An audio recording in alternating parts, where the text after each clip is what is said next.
Ukraine युद्ध में Putin के करीबियों पर लगा है अब तक का सबसे बड़ा इल्जाम।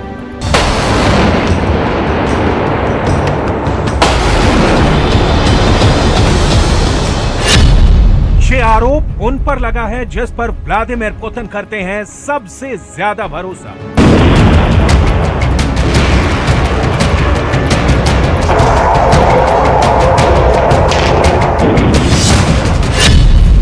इल्जाम लगाने वाले ज़ेलेंस्की नहीं बल्कि उनकी पत्नी ओलेना ज़ेलेंस्का है।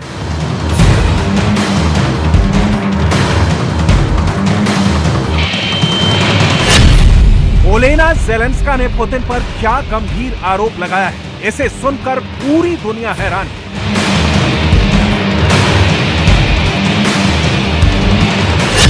ओलेना ज़ेलेंस्का ने ऐसी ऐसी बातें बताई हैं कि सुनने वालों की आंखें नम हो जाएंगी।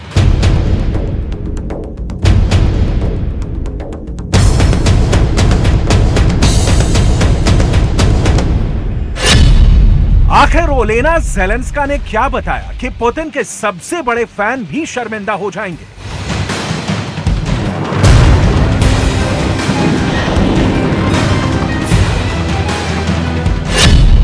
ये गंभीर आरोप बहुत खतरनाक है और ये आरोप ऐसे लोगों पर लगाए गए हैं जिन्हें पुतिन ने यूक्रेन जीतने की जिम्मेदारी दी है।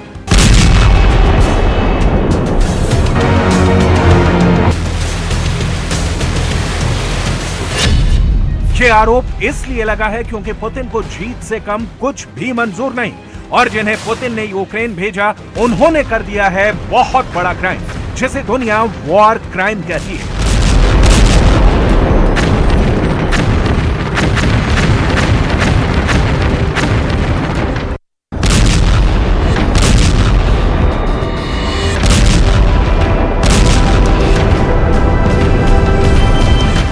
दुनिया की मीडिया में इस वक्त पुतिन के खास लोगों पर लगे इस आरोप की चर्चा हो रही है।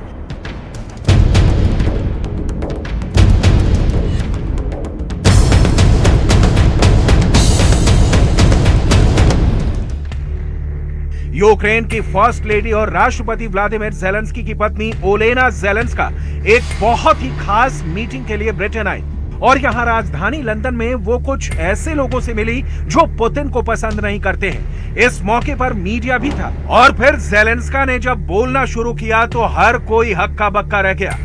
ओलेना ज़ेलेंस्का ने 3 शब्दों का इस्तेमाल किया और अब ये शब्द पूरी दुनिया की हेडलाइंस का हिस्सा बने हुए हैं।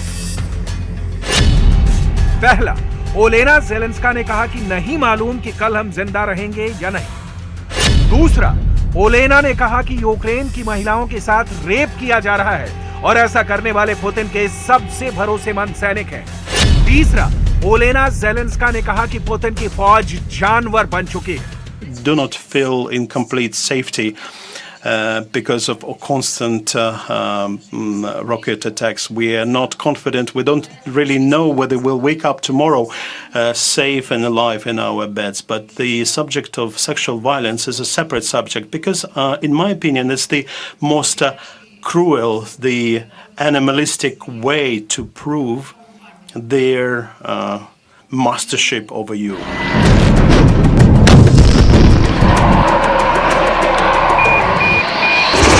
यूक्रेन में तोप गोलों की तस्वीर आपने बहुत देखी है। गिरते हुए जहाज और ड्रोन के अटैक रोज देखते हैं, लेकिन ओलेना ज़ेलेंस्का ने जिन हमलों की बात की वो रोंगटे खड़े कर देंगी। ज़ेलेंस्का ने युद्ध में हुए जघन्य अपराध के बारे में पूरी दुनिया को बताया। उनकी आंखें नम थीं, उनके चेहरे पर अपनों की फिक्र साफ देखी जा सकती है। वो हर कीमत पर दोषियों को सख्त सजा दिलवाना चाहती हैं। ज़ेलेंस्का दुनिया को बताना चाहती हैं कि पुतिन के सैनिकों ने उनके देश में ऐसा जुल्म किया है जिसे कोई इंसान बर्दाश्त नहीं कर सकता और ये पुतिन का सबसे बड़ा वॉर क्राइम है।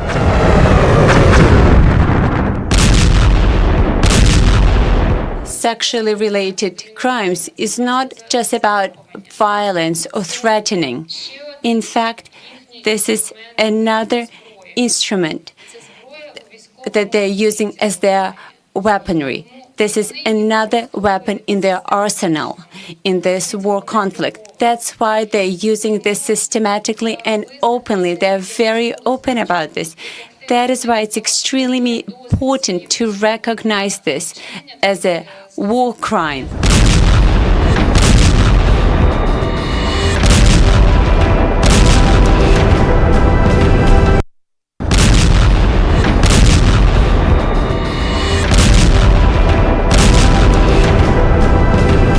तबाह होते यूक्रेन और जान बचाने की कोशिश कर रहे यूक्रेन के हजारों लाखों लोगों की तस्वीरें रोज आ रही हैं। अब यूक्रेन में नई दहशत वाला ऐसा इल्जाम ओलेना ज़ेलेंस्की ने क्यों लगाया?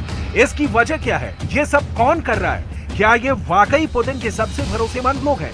ये बात आप भी जानकर हैरान रह जाएंगे कि पुतिन अब अपने सबसे खूंखार कैदियों को युद्ध में इस्तेमाल कर रहे हैं। एक सजायाफ्ता कैदी जब युद्ध करेगा तो साथ में युद्ध अपराध क्यों नहीं करेगा? इस बारे में क्या पुतिन और उनकी फौज ने सोचा था? ये बड़ा सवाल।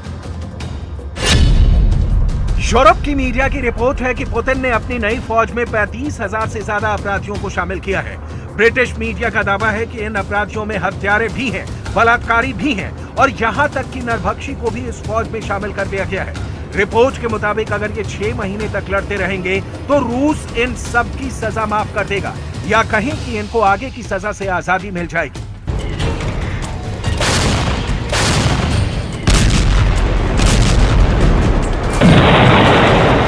इन अपराधियों को लेकर बहुत ही सनसनीखेज वीडियो इस वक्त यूरोप में वायरल है। इन अपराधियों से क्या कहा जा रहा है उसे बहुत गौर से देखिएगा, क्योंकि पुतिन इस युद्ध को जीतने के लिए किस हद तक जा सकते हैं, आपको इसकी बहुत खतरनाक बातें पता चलेंगी। ब्रिटेन की मीडिया का दावा है कि यह व्यक्ति पुतिन का बहुत करीबी है। नाम है येवगेनी रोगजिन और ये यहां रूस के कैदियों को युद्ध में शामिल होने के लिए कह रहा है। जेल में इन अपराधियों को बताया जा रहा है कि अगर वो रूस की गलियों और सड़कों पर फिर आजादी से घूमना चाहते हैं, अपने घर जाना चाहते हैं, तो उनको यूक्रेन में लड़ना होगा। येवगेनी पिरोगजिन की तस्वीर पुतिन के साथ मीडिया में मिलती रही है। येवगेनी पिरोगजिन को पुतिन का शेफ भी कहा जाता है और इस वक्त उसके ऊपर अपराधियों वाली टोली इकट्ठा करने की बड़ी जिम्मेदारी है। लेकिन पुतिन के इन लड़ाकों ने यूक्रेन की जमीन पर जो अपराध किया है उसने पूरी दुनिया को सन्न कर दिया। Important to get all the evidence, all the documents, to do all the investigative actions. But the first thing needs to be done is for victims to speak out. That's a huge problem because it's not only about the stigma which exists in any society. This is also an aspect of fear and a lack of confidence that someone will be persecuted. Zelensky की पत्नी ओलेना ज़ेलेंस्का action चाहती हैं। War crime करने वाले Putin के फौजियों पर सख्त कार्रवाई चाहती हैं। वो चाहती हैं कि दोषियों को ऐसी सजा मिले जो एक नजीर बन जाए। इसलिए उन्होंने पीड़ितों से भी अपील की है कि वो अपने साथ हुए अत्याचारों के बारे में खुलकर बोले, पूरी दुनिया को खुद पर हुए जुल्म के बारे में बताएं। ज़ेलेंस्का के मुताबिक यूक्रेन जंग में अब तक 100 से ज्यादा यौन शोषण की शिकायतें दर्ज की गई हैं। ऐसा बुचा से लेकर खेरसोन और मारियोपोल से लेकर डॉनबास के कई इलाकों में हुआ है। हालांकि ज़ेलेंस्की का दावा है कि अपराध का आंकड़ा इससे कहीं ज्यादा है, क्योंकि बहुत सी महिलाओं ने डर से अब तक अपने खिलाफ हुए जुल्म की शिकायत ही नहीं की है। युद्ध शुरू होने के बाद से ये पहली बार नहीं है जब रूस के सैनिकों पर युद्ध अपराध के तहत केस चलाने की बात की जा रही है। बुचा नरसंहार की ये तस्वीरें तो आपको याद ही होंगी, जिसने पूरी दुनिया को हिलाकर रख दिया था। आरोप लगे कि बुचा नरसंहार में रूसी फौज ने कई लोगों को अमानवीय यातनाएं देकर दफन कर दिया।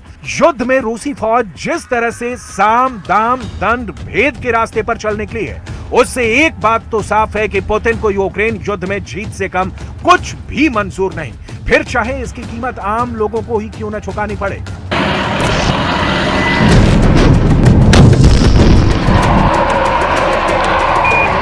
युद्ध के भी अपने कुछ नियम होते हैं, कुछ कायदे हैं और उसकी कानूनों की याद दिलाकर यूक्रेन की फर्स्ट लेडी पुतिन के सैनिकों को सजा दिलाना चाहती हैं। आपके लिए यह जानना भी जरूरी है कि वॉर क्राइम आखिर क्या है।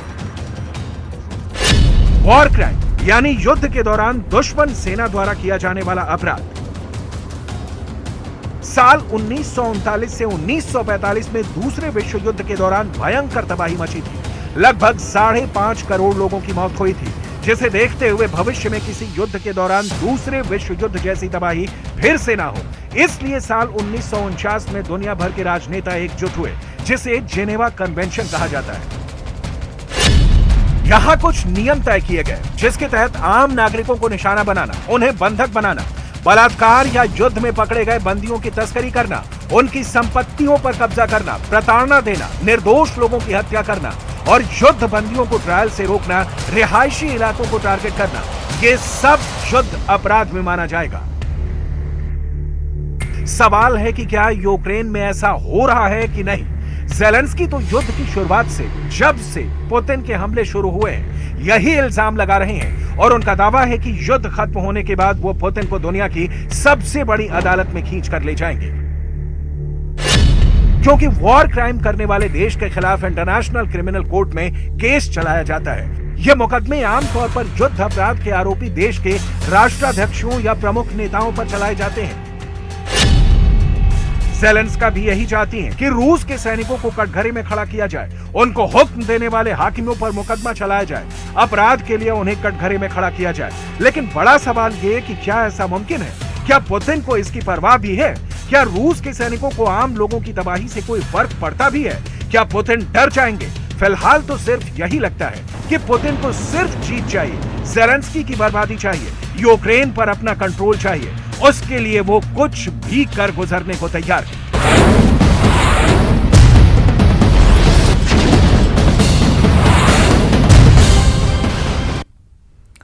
और अब बात करेंगे मध्य प्रदेश छत्तीसगढ़ की कुछ अहम खबरों की। इस वक्त एक बड़ी खबर सामने आ रही है। गृह मंत्री नरोत्तम मिश्रा ने निशाना साधा है राहुल गांधी पर। इस बार उनका ये बयान स्वराभास